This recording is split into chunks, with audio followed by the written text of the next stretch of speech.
ناتس، بوندومان، وكل ما هو جميل. كانت هذه المكونات المستخدمة لصناعة آنيا تشا.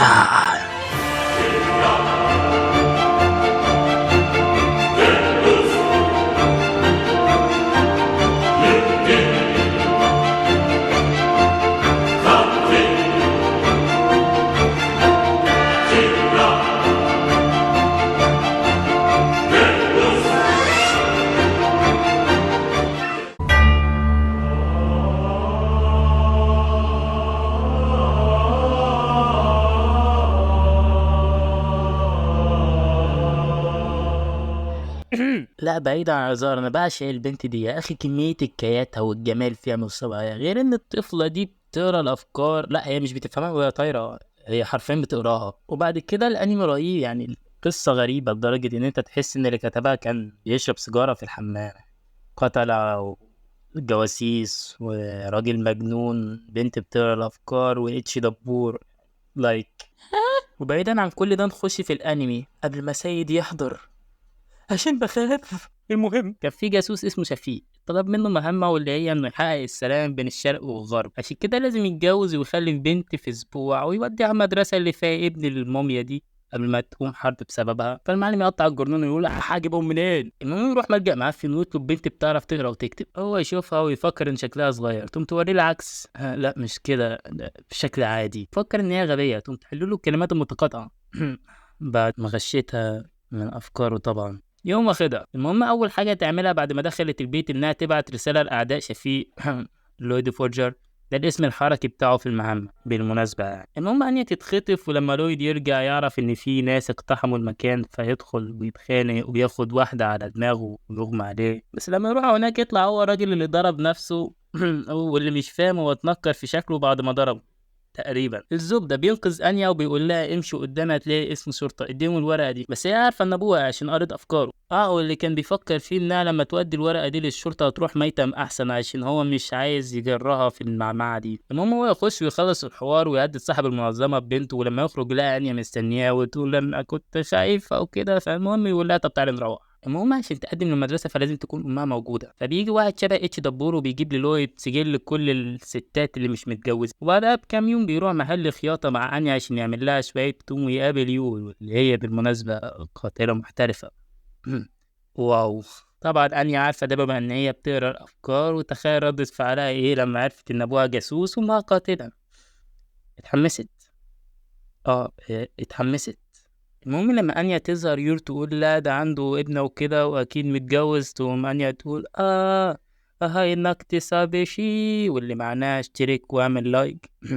لا بهزر، معناها انا وحيده وما عنديش ام. المهم لويد يتفق مع يور انه يحضر معاها حفله بمقابل انها تحضر مقابله دخول بنت المدرسه. المهم توافق عشان العزاب بيبقى عليهم شكوك انهم جواسيس. تقول لي ايه العلاقه؟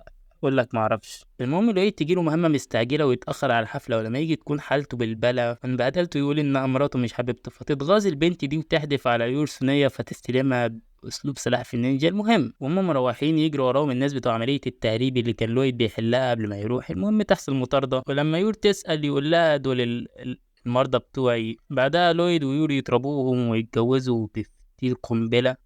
لولوانا اللي محتاج بشيء فلاني دهب عشان اتجوز. المهم يرجع البيت وتوريها انيا الشقه. واختصارا للاحداث هم رايحين المدرسه يحصل جنون البقر ويور تتغلب عليهم. فانيا تقول للبقره تستاهلي عشان ما اشتركتيش. المهم لما يدخلوا يجي راجل متخلف بيسأل انيا عن امها الحقيقيه، فانيا تعيط. وقبل ما يور تقتله يهجم لويد عليه ويقدر يتحكم في نفسه ويضرب الترابيزه بدل الخرتيت ده ويقول اسف كان في ناموسه ويمشي. وقبل ما يمشي يقول اوي داركنس اذهبي وبيعي جسدك للمكرف هذا واجني لنا بعض المال. لا آسف، الأنمي غلط. بيقول لو سياسة مدرستكم تنص على الاستخفاف بمشاعر الطفل فأنا اخترت المكان الغلط. بس أنا تدخل المدرسة بسبب الناموس القاتل الأول للبشر. وات؟ وأنيا تطلب إن لود ينقذها من قرعة عشان نجحت في دخول المدرسة. طبعا لود يقول لا إيه العبط ده، وما اتش دبور يقول للويد والنبي زي بعض وكده. فالمهم لود يوافق. لما يروح أنيا تقول القلعة فاضية، فلويد يطلب زمايله الجواسيس وأنيا توزع الأدوار، يعني دبور الشرير ولويد البطل وأمها مش مهم. وبعد شوية قتالات نشوف أخيرا لويد بيقاتل يور لأول مرة. هو تقع نام. المهم لويد بينقذ انيا ويبعت التكاليف للمقر الرئيسي، فتروح انيا مدرسة وندخل على المرحلة التانية اللي هي انها تصاحب العيل ده عشان يقابل لويد ابوه بين قوسين الموميا يعني، بس يتنمر عليها فانيا تفجر وشه في اول يوم مدرسة.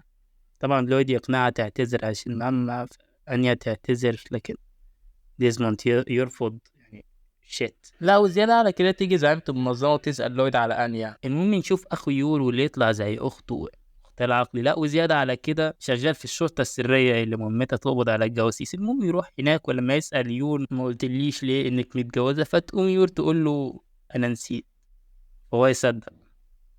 ايه ده؟ بس لويد يكتشف انه في الشرطة السرية وده زود حذر منه. المهم يتضرب ويروح، وقبل ما يمشي يقعد يقول اشترك. لما تصحى انيا تقول ما صحتونيش ليه، رجعوا لي حماسي، فلويد يقول لها اعملي لايك.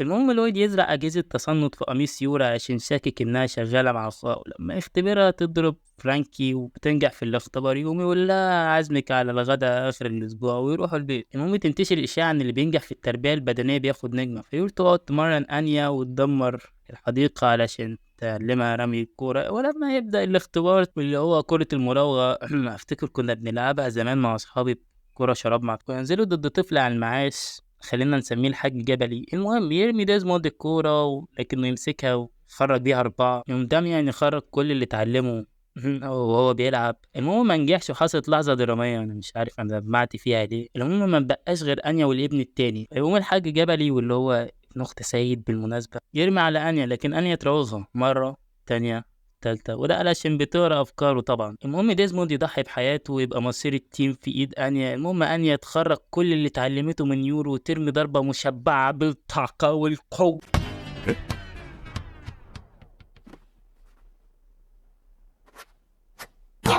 والطفل ده يهزقها. المهم لويد يشوف نتائج انيا واللي كان كلها فشل ذريع، واول ما يفتح النور انيا تجري وهي بتقول لا مش هذاكر لا، يقوم ماسكها. المهم يفكر ازاي يكسب انيا نجوم عشان تبقى عالمة ملكية، فيجرب معاها الرسم ويفشل، ويجرب معاها الموسيقى ويفشل، ويجرب معاها الرياضة برضه يفشل، وفي الجمباز وبعدين نط الحبل تقوم تكتف نفسها وتقول اشترك يا اسطى، فلويد ينبهر. المهم يروحوا مستشفى عشان يعملوا اعمال تطوعيه. المهم انيا تبهدل الدنيا وتتسبب في طردهم، لكن وهم ماشيين تسمع انيا صوت طفل بيغرق وتجري تروح عنده، ولما توصل تقعد تدور والناس مستغربه منها، ولما تلاقيه تنزل تنقذه بس تغرق معاه وهذا الابيض.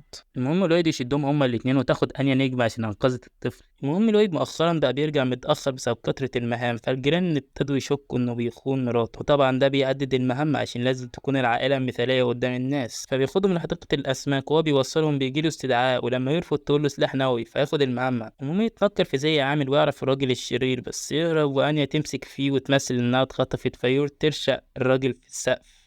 واو. وبعد ما تخلص المهمة تيجي رايا وسكينة ويقولوا ليور ان هو بيخونها، لكن هو يجي في وقتها ومعاه بطريق كبير لانيا ويقول لهم انا اتأخرت عشان كنت بجيبه، فيصدقوه، وبكده هو حقق السلام للعائلة مرة تاني. المهم انيا تحب البطريق وتسميه بطريق سان، ولما يروحوا تعاملوا انيا على انه جاسوس. يحصل الحوار كالآتي: انا الزعيم كاميرا بقول لك اشترك. حاضر يا سيدي، عشان الاشتراك تحصل معاك حباية فول سوداني وده الحوار اللي حصل. وهي بتفرج البطريق على البيت بتشاور على أوضة أبوها، وقبل ما تفتح الباب يوم لويد ماسكها وشددها ويقعد يزعق. شاف المهم أنيا تعيط وكده، تاخد يور ولويد الشارع محل الحلويات بالمنظر ده. بس كده دي أحداث السيزون الأول، ولسه في موسم تاني هتموت يور فيه لويد وأنيا بنفايات ذرية هي اللي طبخاها. فلو عايزني أكمل الأنمي اكتب لي كومنت وقول لي رأيك. طبعا في حاجات نسيتها زي ان فرانكي كان يبقى انيا، او لويد نط من فوق جسر عشان يمسك حرامي، او ان بيكي كانت كراش على لويد، او حتى نيور كانت هتدمر شوية بلطجية عشان خطفوا انيا بسبب لبس مدرستها. برضه التقييم هيبقى بعد ما اخلص الانمي. وبس كده، سلام. يلا روح اشترك، انا عارف انكم هتعملوه. I know we grew up a little too fast. I miss the days that we chill and relax. Where did the time go? It all passed. Now I need to go back. I had no worries but always had plans. The only thing I did was pick at the trash. Now it's much harder to laugh, hard to get up and then work on my craft. I need inspiration, don't need no validation. No more medication, just try some meditating. I don't need you to save me, feel like all of you hate me. Everything's been so hard with all the situations lately. I just need to numb the pain for a minute. I just wanna run away.